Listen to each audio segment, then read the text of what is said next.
In 1978, I moved with my family into a house on an estate that was built in the 1950s. The house needed a lot of work and redecorating, and the garden was also overgrown. In the first few days of living there, we would all wake in the middle of the night to the sound of a baby crying, and it would always begin at the stroke of midnight. My husband and children concluded that the next door neighbour must have a baby. Then one morning, as I was tidying up the garden, I spoke to my new neighbour over the hedge and asked how her young baby was doing. She replied that she didn't have a baby and that all her children were grown up. But she also told me that a baby had died in our house just weeks before we moved in. For the next few nights, the sound of a crying baby continued to wake us all up as the clock struck 12, until one day my husband went up into the attic and found a baby's cradle. It was rocking gently, all on its own. My husband walked slowly up to it and stopped it rocking with his hand. He brought the cradle down from the attic and left it in our son's bedroom. That very same night, around midnight, we heard a scream from our son's room. As we entered, the room felt cold, and our son was sitting up in bed, looking scared. He said he felt something crawl across his bed. We looked around the room, and in the corner was the baby's cradle, gently rocking. The next day, we all gathered around a fire in the back garden. My husband said a little prayer for the crying baby before burning the cradle. That night I tossed and turned in bed, watching the clock approach midnight, and as it did, to my relief, there was no sound of a crying baby, nor has been ever since.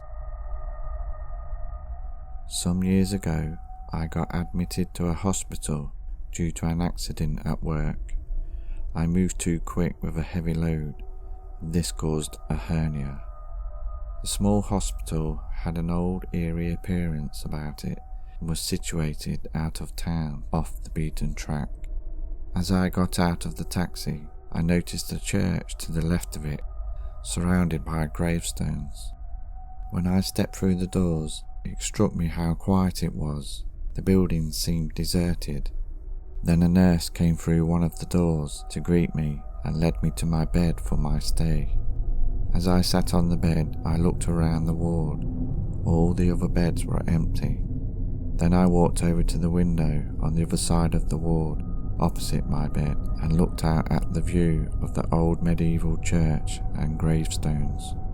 Later that night, after my operation, the night nurse came to check on me as I was still recovering from the drugs.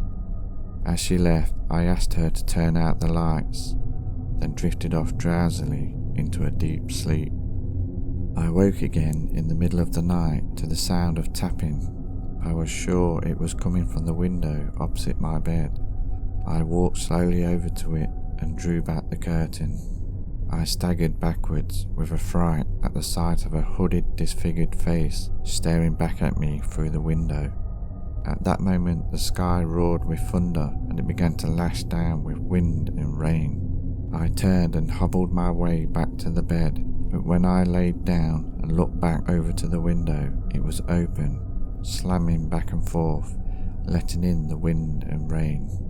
Then all of a sudden, the hooded figure appeared from nowhere at my bedside. Trying to not look afraid, I asked him if he was lost. The figure pointed silently over to the window. I then asked him if he was from the church. At that moment, the night nurse came walking down the dark corridor to the ward. She asked who I was talking to. I turned and pointed to the hooded figure, but he was no longer there. The nurse then walked over to the window and closed it, complaining that it was always blowing open whenever there was a bit of wind. As I packed away my belongings the next day, I pondered for a moment at the strange dream I must have had, as I was never one who believed in such things as ghosts. But then the strangest thing happened. As I began to hobble away off the ward, the window opposite my bed blew open. Many years ago, I used the street outside my house to modify my car. A little girl from across the road liked to watch my engineering skills. She was always a very bright soul. The girl was inquisitive and asked a lot of questions. I had the feeling that one day she would make a good mechanic. We were good friends, and it almost felt that she was my daughter. Her mum didn't mind that she was working with me on the car. It kept her out of trouble. One day I was sitting in my front room. I heard the screeching sound of brakes and a loud bang. The time was 2:45 p.m. It was summertime, and all of a sudden the sky turned black. Thunder and lightning occurred at that moment. I looked out across the road. I saw a car in front of the garden where the girl lived. I thought to myself that the driver must have been drunk and lost control. I called the police and they arrested the driver.